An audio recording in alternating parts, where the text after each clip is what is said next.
Hello friend, hello everyone. कैसे हैं आप लोग? उम्मीद करते हैं कि आप लोग अच्छे होंगे। तो चलिए, आज का हमारा टॉपिक है इंग्लिश रीडिंग। तो हम आज आपको रीडिंग करना सिखाएंगे इंग्लिश, वो भी इंग्लिश के छोटे छोटे वर्डों से, ताकि आपको छोटे से वर्ड को पढ़ते पढ़ते आप एक दिन बड़े वर्ड का रीड करना शुरू कर दें। ठीक है? अगर चैनल पर आप नए हैं तो चैनल को लाइक और सब्सक्राइब जरूर कीजिएगा और अपना प्यार और आशीर्वाद हम पे बनाए रखिएगा। तो चलिए वीडियो को स्टार्ट करते हैं। पहला वर्ड है, हमारा शब्द है वाई ओ यू। इसको हम पढ़ेंगे यू। ठीक है? यह हमारा जो पहला वर्ड है वो इंग्लिश में लिखा है यू, और यू का मतलब होता है, हिंदी में मीनिंग भी आपको हम बताएंगे। तो यू का मतलब होता है तुम। ठीक है? अगर कोई पूछे यू मीन्स क्या होता है, तो तुम होता है, और तुम का इंग्लिश क्या होता है, तो यू होता है। ठीक है? नेक्स्ट है हमारा आई। तो आई का मतलब होता है मैं। आई मतलब होता है मैं। नेक्स्ट एम वाई, माई। माई का मतलब होता है मेरा। माई मीन्स मेरा। नेक्स्ट है हमारा एम ई। मी मतलब होता है मुझे। ठीक है? जैसे मुझे पेन दो, तो गिव मी पेन। ठीक है? यानी मी का प्रयोग हो रहा है, तो मुझे और मेरा में डिफरेंस है थोड़ा सा। ठीक है? नेक्स्ट हमारा वाई ओ यू आर। इसको हम पढ़ेंगे योर। यह क्या लिखा है? योर लिखा है, और योर का हिंदी होता है तुम्हारा। योर का हिंदी में मीनिंग क्या होता है? तुम्हारा होता है। आवर। आवर का मतलब होता है हमारा। ठीक है? आवर मतलब होता है हमारा। नेक्स्ट हमारा एच ई। इसको हम पढ़ेंगे ही। इसको हम हे नहीं पढ़ेंगे। ही का मतलब होता है वह। ही मतलब वह। तो ही का प्रयोग हमेशा लड़के के लिए किया जाता है, और सी का मतलब भी होता है वह। तो यह सी का मतलब वह यानी लड़की के लिए किया जाता है। जैसे वह एक लड़का है तो लिखेंगे ही इज ए बॉय, और वह एक लड़की है तो उसका लिखेंगे she is a boy, sorry girls. ठीक है? She is a girl. Next हमारा H I S, his. His का मतलब होता है उसका। ठीक है? उसका मतलब लड़के के लिए। हिज पेन यानी उसका पेन है, तो उसका यानी क्या है? वो लड़का है। हर। हर का मतलब होता है उसकी। तो हर मीन्स उसकी मतलब लड़की है, तो हर का प्रयोग लड़की के लिए किया जाता है। तो ये ट्रांसलेशन में आपको काम आ सकता है, तो इसको ध्यान रखिएगा। नेक्स्ट है हमारा हिम। ठीक है? H I am. हिम का मतलब होता है उससे। ये भी लड़के के लिए है। हिम मतलब उससे। बी मतलब होता है होना। बी मतलब होना होता है। ठीक है? Next H A V E, have. Have का मतलब होता है पास है। जब कोई चीज आपके पास है, जैसे आई हैव ए पेन, यानी मेरे पास ये क्या है? पेन है, तो वहां पे हैव का प्रयोग किया जाता है। डू मतलब होता है करना। ठीक है? डू मतलब करना होता है। देखिए, एक डू सहायक क्रिया भी होता है जिसको डू या का प्रयोग किया जाता है। डू या डज का, उसमें भी डू होता है। और इस डू का मतलब होता है काम करना। ठीक है? जैसे तुम कार्य कर रहे हो तो यू आर डूइंग वर्क। ठीक है? तो यहाँ पे डू का मतलब होता है करना, यानी काम करना। ठीक है? ऐसे वाई, से मतलब होता है कहना। ठीक है? आप एक दूसरे से कोई बात कह रहे हैं तो क्या कर रहे हैं? से कह रहे हैं, यानी कह रहे हैं। जी आई वी ई, गिव। गिव का मतलब होता है देना। किसी वस्तु को अगर किसी को आप देते हैं तो वो यानी गिव करते हैं, गिव करते हैं। ठीक है? गो मतलब होता है जाना। ये तो बेसिक चीजें आपको पता ही होगा। ठीक है? तो चलिए आगे बढ़ते हैं। कैन मतलब होता है सकना। ठीक है? सकना, जैसे वह काम कर सकता है, वह काम कर सकती है, तो कैन का प्रयोग किया जाता है। गो मतलब जाना, हमने ऑलरेडी अभी बता रखा है। नेक्स्ट है नो। ठीक है? इसको के को कनो नहीं पढ़ेंगे, के साइलेंट होता है, इसको नहीं पढ़ा जाता है, लेकिन लिखते टाइम लिखा जरूर जाता है। तो नो मतलब होता है जानना, और एक नो होता है एन ओ। इस नो का मतलब होता है नहीं। ठीक है? तो दोनों का पढ़ने में उच्चारण सेम होता है, लेकिन मीनिंग अलग अलग होता है। नेक्स्ट हमारा टेक के, टेक।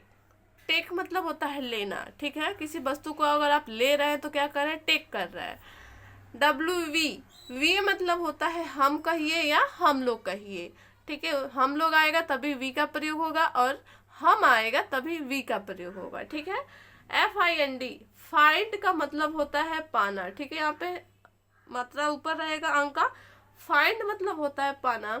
HAPPY हैप्पी, हैप्पी मतलब होता है खुशी, आपको तो पता ही होगा, खुश कहिए या खुशी कहिए।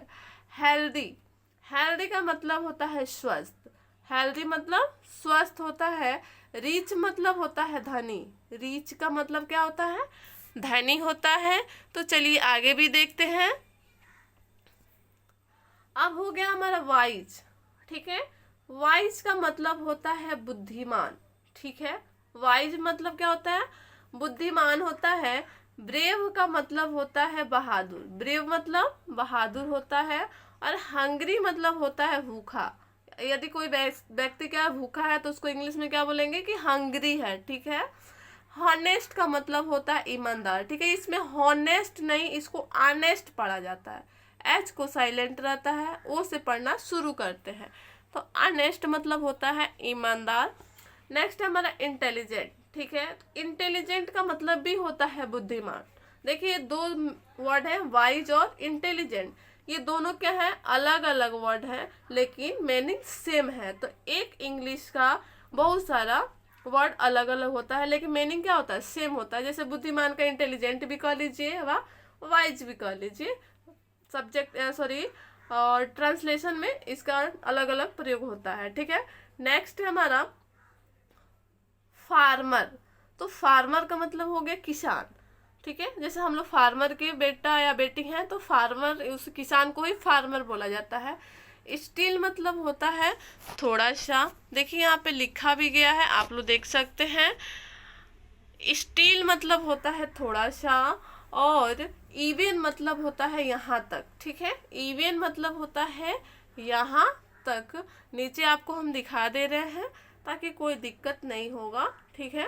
नेक्स्ट पेज में है, देखिए इंटेलिजेंट मतलब बुद्धिमान, फार्मर मतलब किसान, स्टील मतलब होता है थोड़ा सा, और इवन मतलब होता है यहाँ तक, ठीक है। कोई अगर एरिया है जैसे यहाँ से लेकर के यहाँ तक है तो यह क्या है, इवन है, ठीक है। नेक्स्ट है हमारा जस्ट।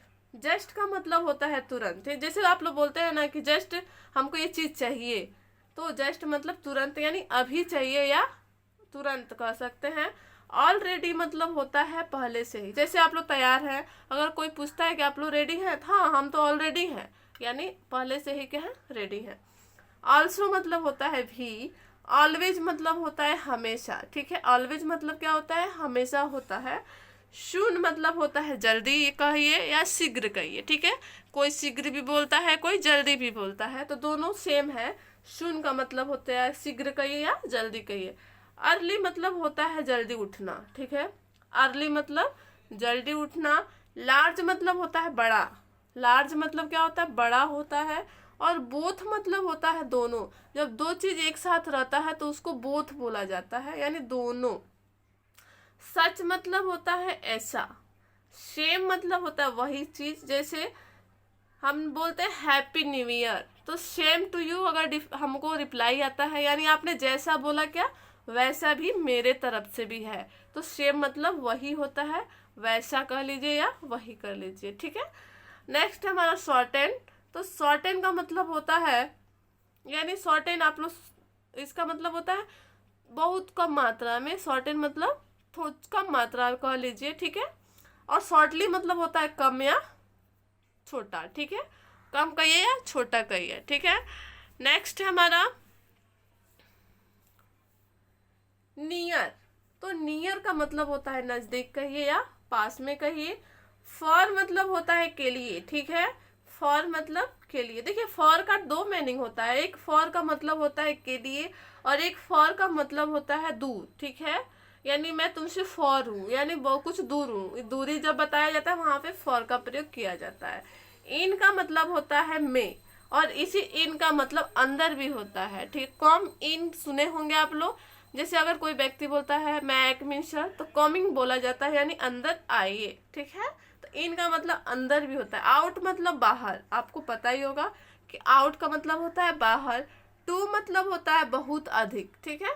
टू मतलब होता है बहुत अधिक।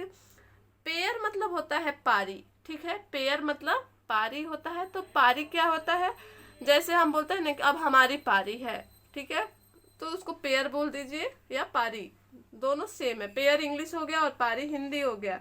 नेक्स्ट हमारा टेस्ट। तो टेस्ट का मतलब होता है स्वाद। देखिए जब यही टेस्ट खाने की बात करें तो ये टेस्ट खाने वाला है तो इसका मतलब स्वाद हो गया। और एक होता है TEST, इस टेस्ट का मतलब होता है प्रशिक्षण लेना, ठीक है, यानी टेस्ट लेना यानी प्रशिक्षण लेना। नेक्स्ट हमारा सेंटर। तो सेंटर का मतलब होता है बीच में, ठीक है, सेंटर मतलब बीच में होता है। बम्बू मतलब होता है बांस, ठीक है, गांव में देखिए बांस कहा जाता है हिंदी में, लेकिन इंग्लिश में इसको बम्बू बोला जाता है। तो बम्बू मतलब होता है बांस। नेक्स्ट है हमारा ओनर। ओनर मतलब होता है मालिक। जैसे किसी रूम का ओनर होता है अपना, वह ओनर मतलब मालिक होता है। मील मतलब होता है भोजन, मील मतलब खाना कहिए या भोजन कहिए। रिलीजन का मतलब होता है धार्मिक, ठीक है, रिलीजन मतलब धार्मिक। वुड मतलब होता है लकड़ी, वुड मतलब लकड़ी। मूव मतलब होता है हिलाना, ठीक है, मूव मतलब हिलाना। टुगेदर मतलब होता है एक साथ, ठीक है, टुगेदर मतलब एक साथ। मोमेंट मतलब होता है क्षण, ठीक है, या पल कहिए या क्षण कहिए, बात सेम है। मोमेंट मतलब क्षण हो गया या पल हो गया। नेक्स्ट हमारा है प्रोमिस। तो प्रोमिस का मतलब होता है वादा, ठीक है, प्रोमिस का मतलब होता है वादा। ट्रिक मतलब होता है चाल, ठीक है, ट्रिक मतलब चाल होता है। वांट मतलब होता है इच्छा, इच्छा या चाहत, जो भी कहें बोल सकते हैं। डीप मतलब होता है गहरा, ठीक है, डीप मतलब गहरा। मेक मतलब होता है बनाना, किसी भी वस्तु को बनाते हैं, जैसे चेयर बनाते हैं, कुर्सी वगैरह, उसको मेकिंग कर रहे हैं यानी बना रहे हैं। एडवाइज मतलब होता है सलाह देना। गेस्ट मतलब होता है अतिथि, ठीक है, गेस्ट मतलब होता है अतिथि या पाहुन कह लीजिए। सीक्रेट का मतलब होता है आपसी, जैसे आप लोग बोलते हैं कोई सीक्रेट बात है, सीक्रेट बात है यानी आपसी बात है, ठीक है। नेक्स्ट है हमारा नॉइज। नॉइज का मतलब होता है शोर, ठीक है, हल्ला वगैरह करना, उसको नॉइज बोला जाता है। ईट मतलब होता है खाना, ठीक है, ईट मतलब ऐसे चावल हम खा रहे हैं यानी ईट कर रहे हैं यानी खा रहे हैं। एवरी मतलब होता है प्रत्येक, एवरी मतलब प्रत्येक। और डेली मतलब रोज। बीट मतलब होता है थोड़ा सा, ठीक है, थोड़ा सा। इवेंट मतलब होता है कार्यक्रम, इवेंट मतलब कार्यक्रम। अपसेट मतलब होता है निराश होना, ठीक है, जैसे बोलता है आप क्यों इतना अपसेट है यानी क्यों निराश है। सिली का मतलब होता है बेवकूफ, सिली मतलब बेवकूफ। रेंट मतलब होता है किराया, रेंट मतलब किराया हो गया। और फार मतलब दूर हो गया। हमने अभी बताया आपको कि फॉर मतलब के लिए भी होता है और फॉर मतलब दूर भी होता है। तो जहाँ जैसा सेंटेंस आता है वैसा प्रयोग किया जाता है। मैनेज का मतलब होता है संभालना, ठीक है, मैनेज मतलब होता है संभालना। तो ये रहा आज का हमारा क्लास। हमारा क्लास आप लोगों को कैसा लगा, अच्छा लगा हो तो कमेंट बॉक्स में ज़रूर बताइएगा। हम मिलेंगे आपसे नेक्स्ट वीडियो में, तब तक के लिए बाय बाय। और आपका बहुत बहुत धन्यवाद कि आप लोगों ने हमारे वीडियो पर इतना अच्छा प्यार और आशीर्वाद दिया, ताकि मेरा चैनल भी मोनेटाइज हो गया। और हम ऐसे ही आप अपने प्यार और आशीर्वाद को बनाए रखिए, ताकि हम भी आपका आभारी रहें। Thank you.